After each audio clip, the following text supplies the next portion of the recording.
Estamos estudiando el libro de Levítico en el Antiguo Testamento. Las consideraciones que hemos leído de sus páginas son lecciones que deben ser oídas con atención en toda alma regenerada. Nuestras vidas espirituales, apreciados hermanos, tomarían la dirección necesaria y nos conducirían a esa sensibilidad espiritual tan anhelada por el Señor en nuestro ser. Corazones dóciles, moldeables por la palabra de verdad, la cual forma el carácter y nos preparan para ser vasos receptivos de los propósitos del Señor para cada creyente en Cristo.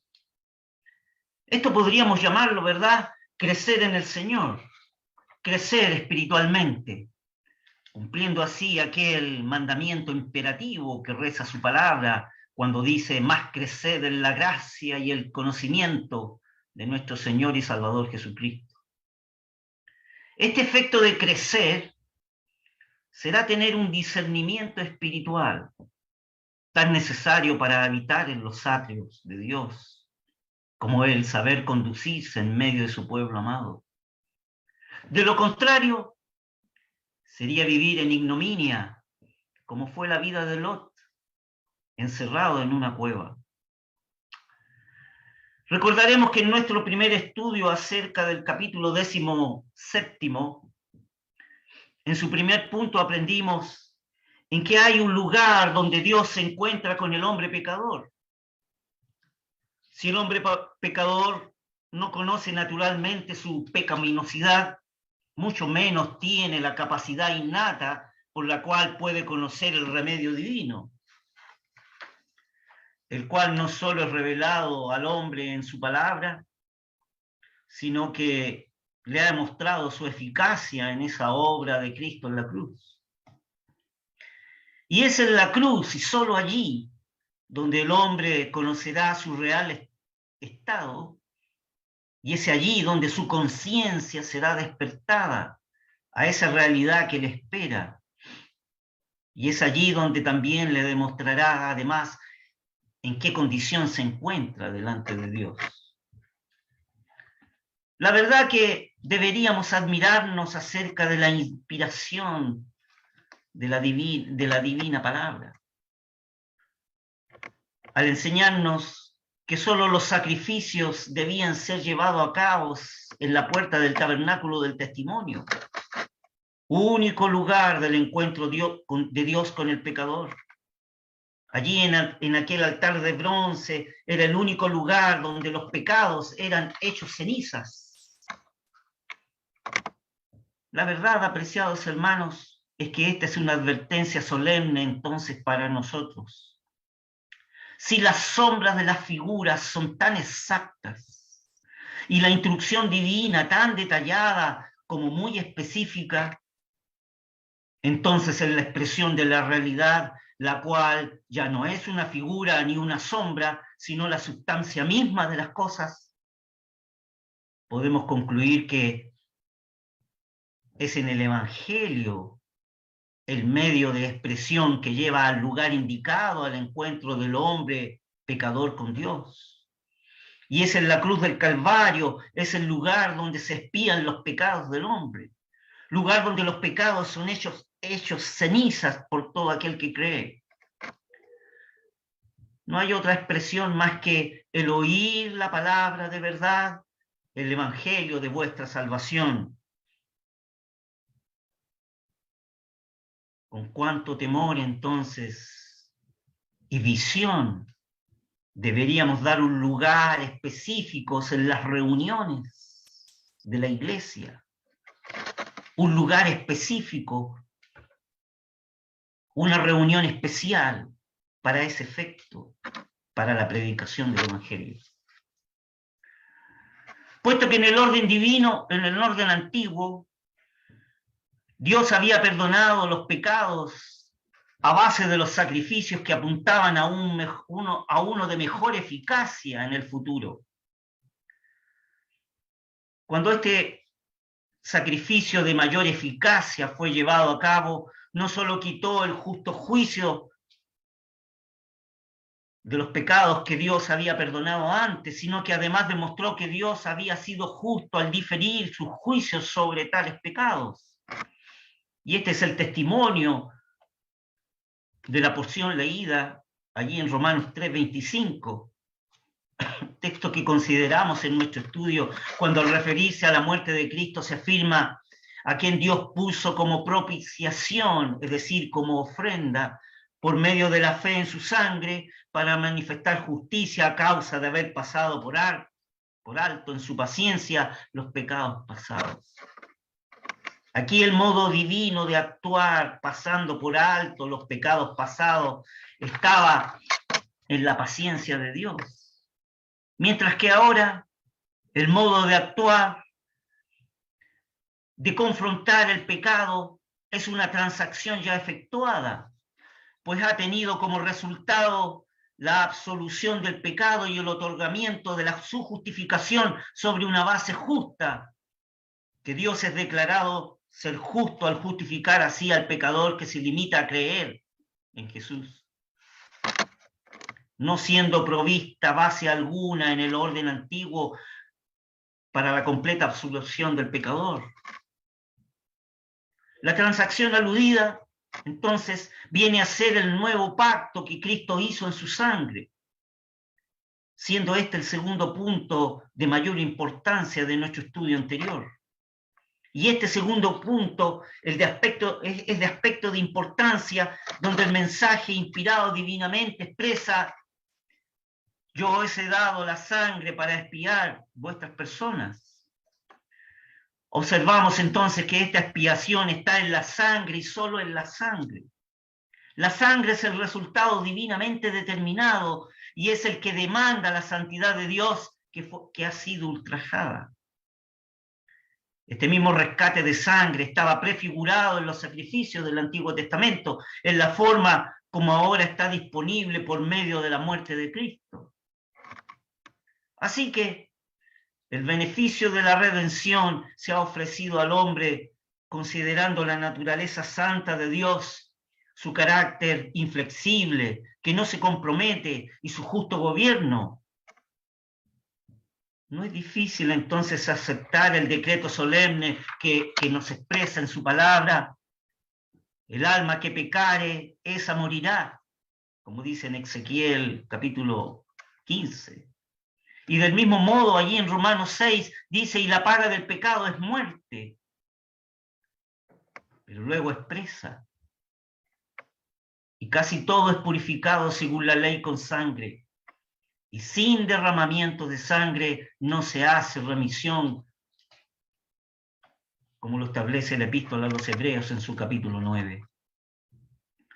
La purificación legal era hecha con sangre, casi en todas las cosas, como lo hemos estudiado anteriormente en el tabernáculo del testimonio, se purificaban de ese modo, salvo excepciones reguladas. Fíjese que tal era el caso de aquellos que no podían presentar ni traer 2 tórtolas o 2 palominos. Ellos podían presentar como ofrenda una 10ª parte de un efa de flor de harina. Sin embargo, la Escritura revela como nota general que la sangre se había establecido para la remisión de los pecados. La sangre se consideraba como sede de la vida, de modo que la efusión de la sangre, es decir, la sangre derramada, era como la destrucción de una vida, que es el modo de cancelar la demanda penal por el pecado y el juicio que merece la ofensa contra Dios, la cual siempre alcanza una gravedad infinita por parte del hombre. Esta es la razón, entonces, por la que se anuncia como principio fundamental que sin efusión de la sangre, es decir, sin el derramamiento de la sangre, no se hace remisión, es decir, no hay perdón de pecados. En el simbolismo levítico, destruir la vida de un animal como un sustituto de aquel judío piadoso pecador es la representación vicaria, sustitucionaria de la sangre derramada de Cristo en la cruz. La acción santificadora y purificadora del sacrificio de Cristo está representada en figura por la purificación con la sangre en el antiguo orden. La verdad, apreciados hermanos, que la lección es clara y concisa. La paga del pecado es muerte, como lo establece allí en Romanos 6. Jesús, el Hijo de Dios, se ha identificado plenamente con el hombre, tomando el lugar de él, y dio su vida vertiendo su sangre y haciendo de una vez para siempre la expiación por el pecado. Y sin la efusión de la sangre de Cristo no hay remisión en el Nuevo Testamento. Ni la hubo tampoco en el Antiguo Pacto. El judío piadoso, pecador, conocía lo que la ley establecía para los sacrificios. Los animales habían de ser sin defecto alguno, y el valor simbólico estaba en el derramamiento de la sangre, ya que, como enseñaba la ley, la vida estaba en ella y le era dada al pueblo para expiación de los pecados, tal como lo expresaba el texto que consideramos en el capítulo 17. Yo os he dado la sangre para expiar vuestras personas. Teniendo esto como telón de fondo, apreciados hermanos, pasemos ahora al asunto que nos atañe en nuestra reunión de esta noche, los estudios de los capítulos 18 al 20 del libro de Levítico. Capítulos que reflejan el anhelo de Dios para con su pueblo amado. Como ya leímos en nuestro devocional una porción del capítulo 20, leeremos completamente el capítulo 18 y los primeros 10 textos o 9 textos del capítulo 19. La palabra del Señor dice así: y habló Jehová a Moisés diciendo, habla a los hijos de Israel y diles, yo soy Jehová vuestro Dios. No haréis como hacen en la tierra de Egipto, en la cual morasteis, ni haréis como hacen en la tierra de Canaán, a la cual yo os conduzco, ni andaréis en sus estatutos. Mis derechos pondréis por obras y mis estatutos guardaréis andando en ellos. Yo, Jehová, vuestro Dios. Por tanto, mis estatutos y mis derechos guardaréis, los cuales, haciendo el hombre, vivirá en ellos. Yo, Jehová.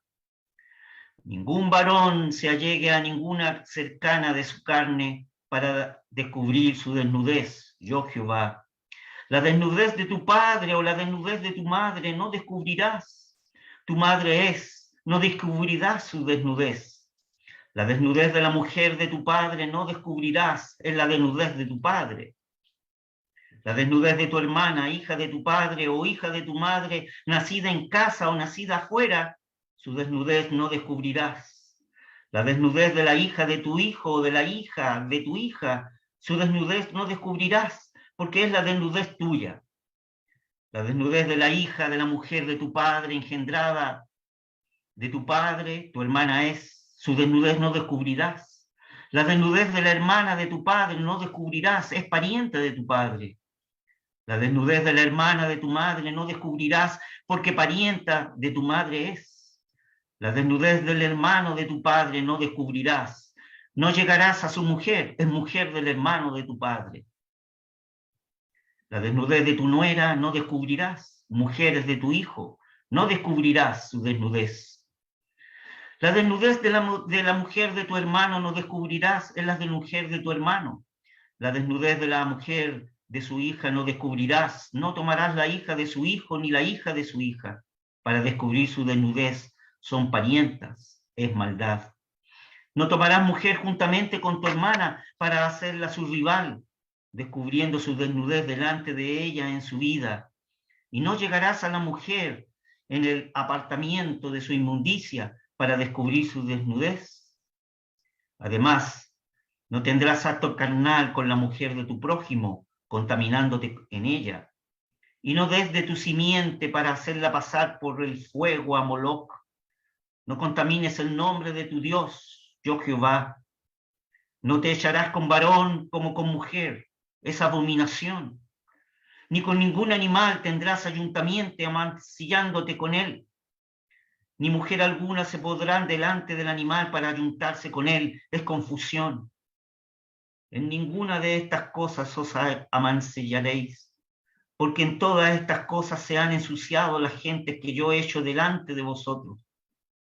Y la tierra fue contaminada, y yo visité su maldad sobre ella, y la tierra vomitó sus moradores. Guardad pues vosotros mis estatutos y mis derechos, y no hagáis ninguna de todas estas abominaciones, ni el natural ni el extranjero que peregrina entre vosotros. Porque todas estas abominaciones hicieron los hombres de la tierra que fueron antes de vosotros, y la tierra fue contaminada. Y la tierra no os vomitará, porque a la gente que fue antes de vosotros. Porque cualquiera que hiciere alguna de estas abominaciones, las personas que las hicieren serán cortadas de entre su pueblo.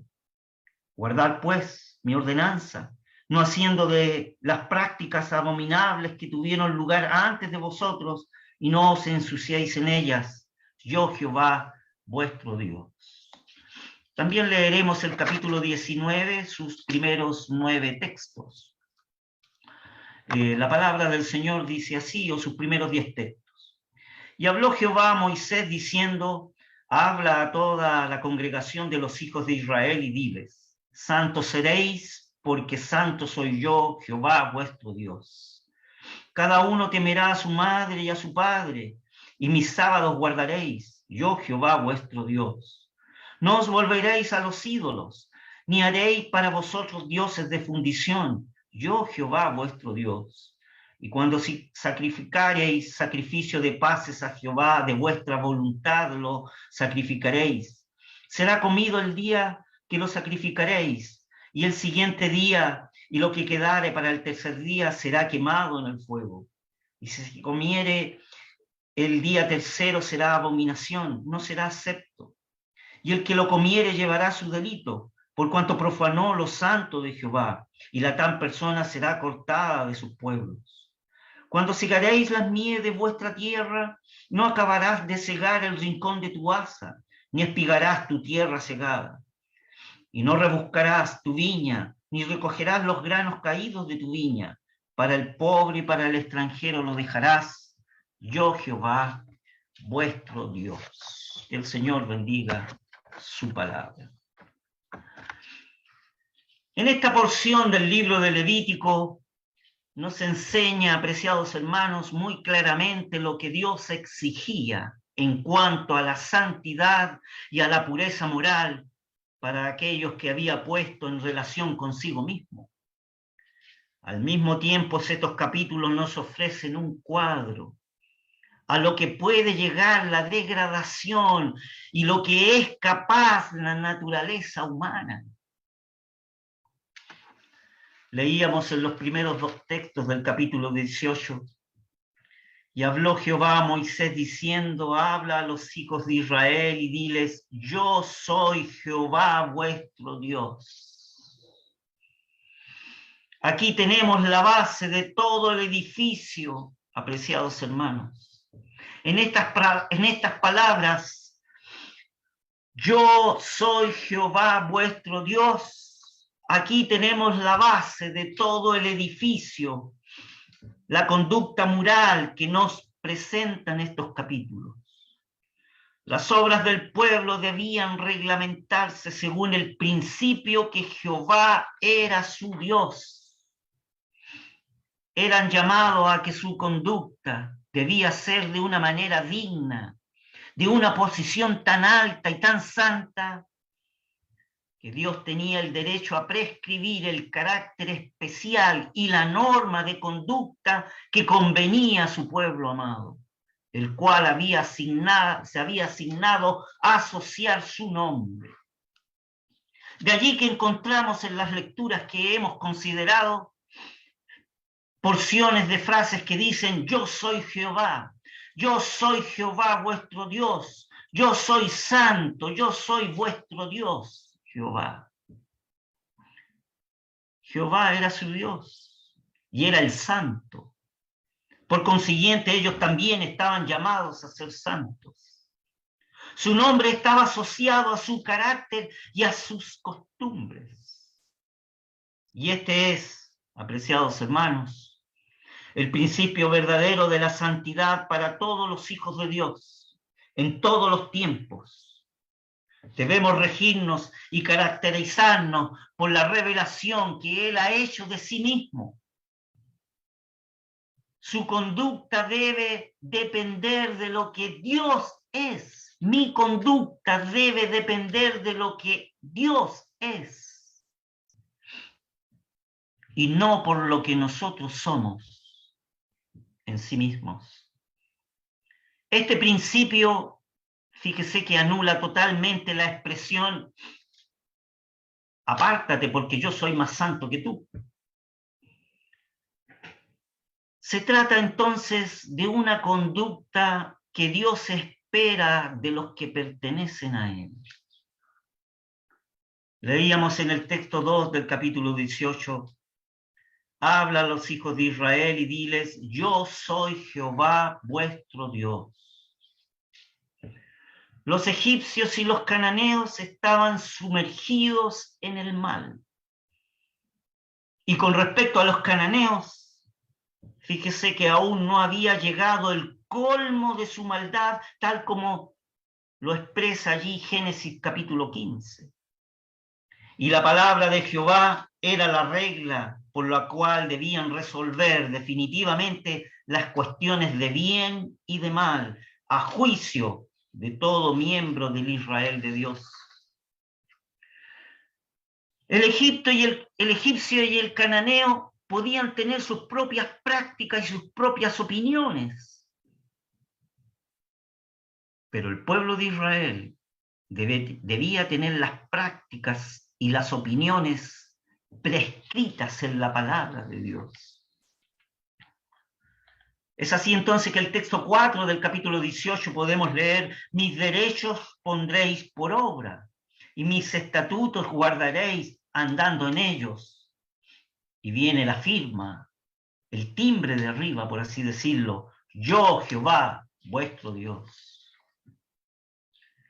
La palabra de Dios es lo que debe decidir toda cuestión moral y gobernar todas las conciencias. Y la verdad, apreciados hermanos, que cuando Dios habla, es mejor prestar atención. Cuando Dios habla, tal como dice en 1 Samuel capítulo 15, ciertamente el obedecer es mejor que los sacrificios y el prestar atención que el cebo de los carneros. Y Samuel se lo manifestó a Saúl, el primer rey de Israel, ante su carnalidad e impulsividad con que él había actuado. Es verdad que siempre había necesidad de tener cuidado en cuanto a la manera y al tono con que manifestamos la base de nuestras convicciones y de nuestra conducta. Y es por ello que debemos reflejar que no somos dirigidos por nuestras propias opiniones, o no somos dirigidos por las opiniones del medio ambiente donde nos rodeamos, o del mundo, sino que somos dirigidos y nuestras opiniones están por la palabra de Dios. Fíjese cuando el ego, cuando el yo entronizado de nuestro corazón actúa, alejado de las directrices y de las opiniones de la palabra de Dios, entonces ese corazón entronizado siempre mostrará una faceta de fealdad, contristando al espíritu de divinidad en el caso del Hijo de Dios, reflejando la naturaleza humana en pleitos, envidias, celos, enojos, manifestando toda la carnalidad propia del ser humano, de aquellos que viven en el mundo y no se rigen por la palabra de Dios. Pero si mirásemos la expresión, así ha dicho Jehová, o en otras palabras, así ha dicho Dios, y tuviéramos un corazón, como leíamos en nuestra introducción, sensible, flexible, receptivo, estaríamos dispuestos y estaríamos más prestos a admitir la autoridad de los estatutos y de los juicios divinos en nuestras vidas. Y en la medida en que se ande en la integridad y en la energía de la naturaleza divina, el resultado es que seremos vasos útiles en las manos de aquel alfarero. Fíjese que el egipcio, como el cananeo, son incapaces de comprender el sentido o son incapaces de poder comprender y apreciar el valor de los estatutos y las ordenanzas que debían dirigir los pasos de la conducta del pueblo circuncidado de Dios.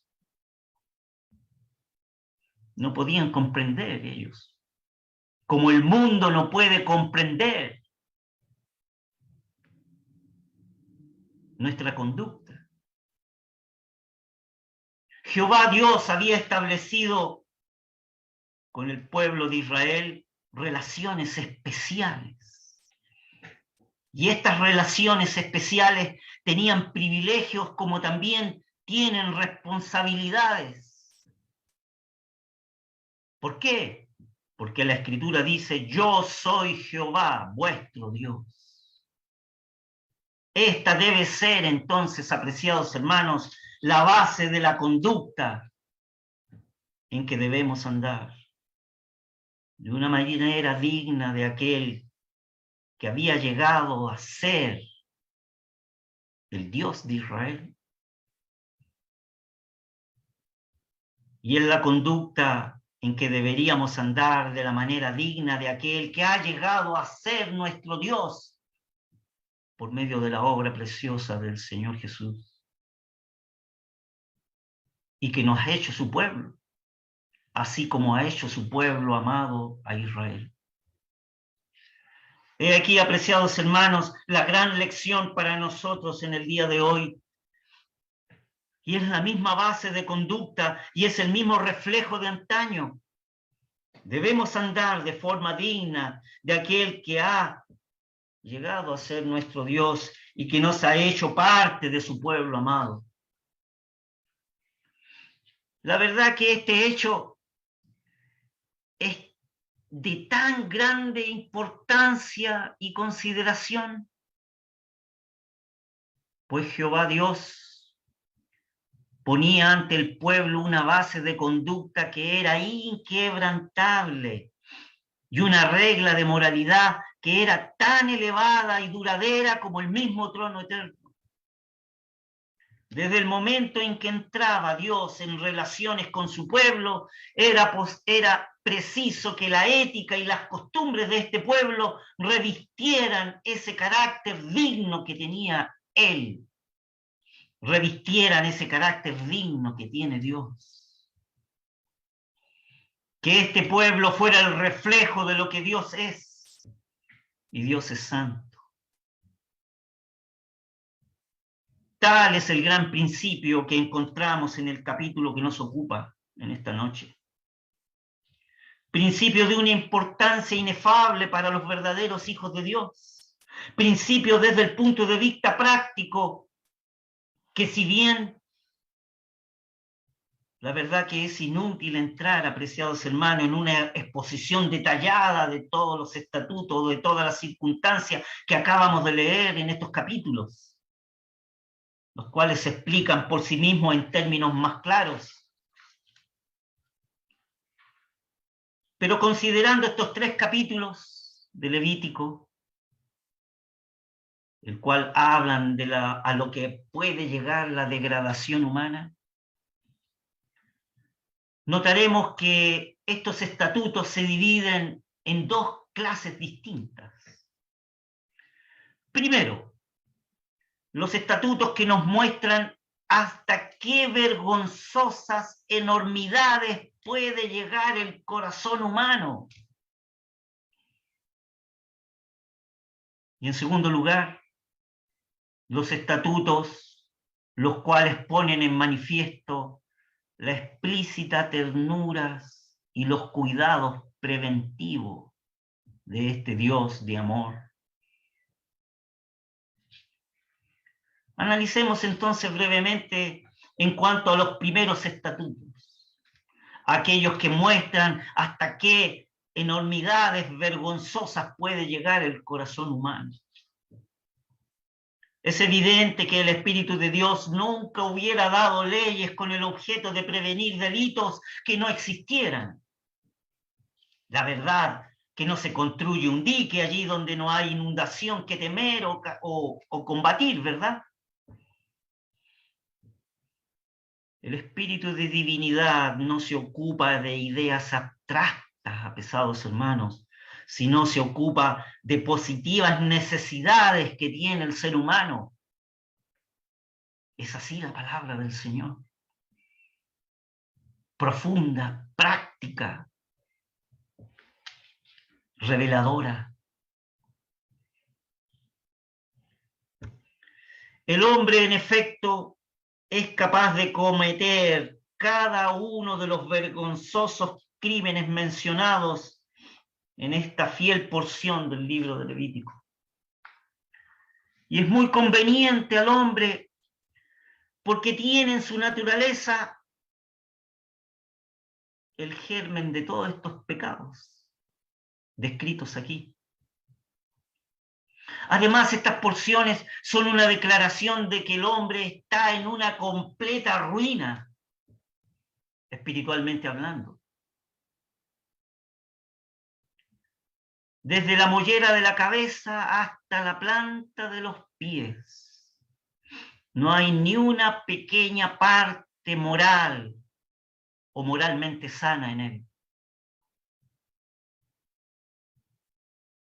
Y esto es reflejado cuando se considera a la luz de la palabra divina.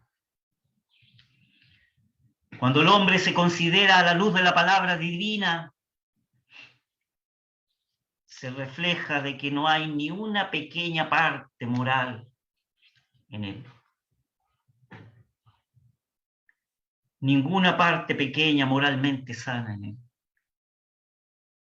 El ser por el cual Jehová juzgó necesario hacer escribir estos capítulos 18, 19 y 20 del libro de que nos ocupa, debe ser un ser abominable, pecador. Pero este ser es el hombre.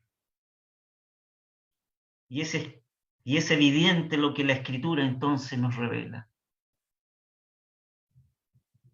Así que los que están en la carne, dice la Escritura, no pueden agradar a Dios, como reza la epístola a los Romanos en su capítulo 8.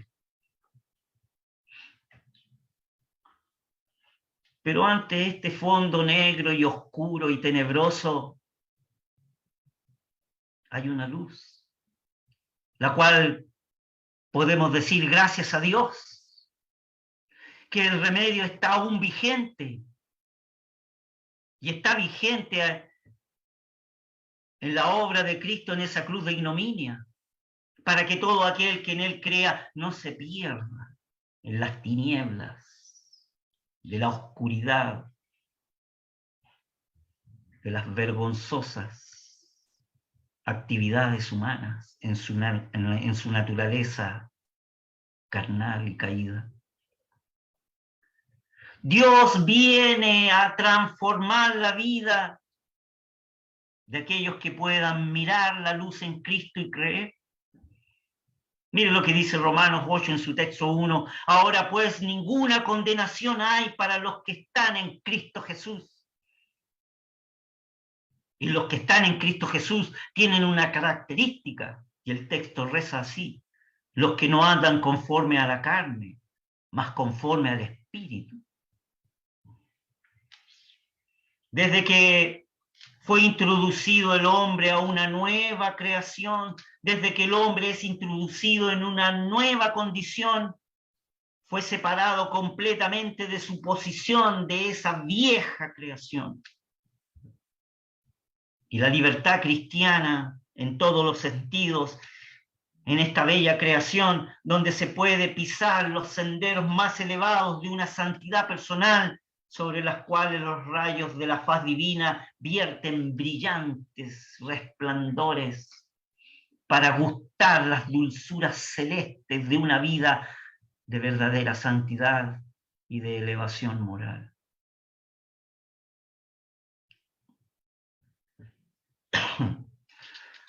Pasemos a analizar ahora la segunda clase de estatutos que estos 3 capítulos nos revelan. Es a saber, los que testifican de qué modo conmovedor la ternura y la solicitud de Dios. Podemos leer en el capítulo 19, en sus textos 9 y 10, que rezan así: cuando segaréis las mies de vuestra tierra, no acabarás de segar el rincón de tu haza, ni espigarás tu tierra segada, y no rebuscarás tu viña, ni recogerás los granos caídos de tu viña. Para el pobre y para el extranjero lo dejarás, yo Jehová, vuestro Dios. Esta ordenanza, y que sea, apreciados hermanos, la volvemos a encontrar en el capítulo 23 de nuestro libro de Levítico. Pero allí en el capítulo 23 está bajo el punto de vista dispensacional. Pero aquí en el capítulo 19 de Levítico, esta porción la encontramos bajo su aspecto moral, manifestando así la gracia preciosa de Dios. Él pensaba en el necesitado, aquel de pocos recursos, y pensaba además en el extranjero, y quería que el pueblo también pensase igualmente en ellos. Cuando estaban recogidas las gavillas doradas y los racimos maduros, el Israel de Dios debía acordarse del pobre y del extranjero.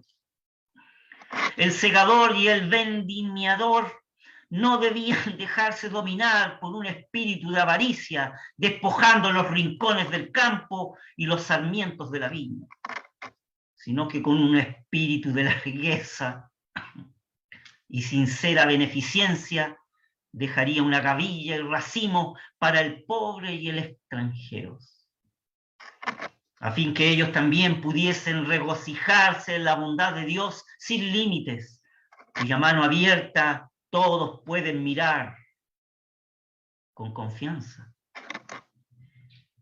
Fíjese que en el libro de Ruth es un ejemplo de esto, donde encontramos un hombre que practica al pie de la letra esta piadosa ordenanza. Ahí en el libro de Ruth aparece el nombre de este hombre llamado Booz. La verdad, apreciados hermanos, que está mal traducido en nuestras Biblias. El nombre real es Boaz. Ese es el nombre real. Y encontramos allí en el capítulo 2 del libro de Ruth, desde su texto 14, el texto 16, cómo este hombre Boaz está preocupado precisamente de esta ordenanza que el Señor dio en su ley. Dice así la Escritura: y Boaz le dijo a la hora de comer, allégate aquí y come del pan y moja tu bocado en vinagre. Y sentóse ella, Ruth, la moabita extranjera, junto a los segadores. Y él le dio del potaje y comió hasta que se hartó y le sobró, levantándose luego para espigar. Y Boaz mandó a sus criados, diciendo: coja también espiga entre las gavillas, y no la avergoncéis, antes echaréis a sabienda de los manojos, y la dejaréis que coja, y no la reprendáis. ¡Qué gracia más admirable! ¿Sabía usted que el nombre de Boaz, que aparece en nuestras Biblias como Booz, mal traducido, fíjese que este nombre significa fuerte, virtuoso y valiente? Y podemos reflejar que su fortaleza era en el sentido espiritual, por su fuerza estaba en Jehová Dios. Podemos ver que él es virtuoso porque su inteligencia era para hacer valer los preceptos del Señor. Y era valiente para afrontar toda situación donde Dios sea honrado y glorificado. Eso significa el nombre Boaz aquí en el libro de Ruth. Y no podemos olvidar, o debemos recordar, más bien dicho, que Boaz es un tipo de Cristo. Es conveniente entonces, apreciados hermanos, combatir el egoísmo que domina nuestros corazones y estar en contacto con los principios y prácticas de los preceptos del Señor en su palabra. El deseo de este noble israelita era que la extranjera encontrase abundancia de grano y que no pereciese, que era el resultado de su y que no pareciese que era el resultado de su benevolencia para con ella, sino que pensase ella que era el fruto del trabajo espigando. Boaz procedió en todo con verdadera delicadeza, con guantes blancos, diríamos nosotros, ¿verdad? Esto era ponerla en un inmediato contacto con el Dios de Israel y hacerla depender de aquel que había provisto las necesidades del espigador.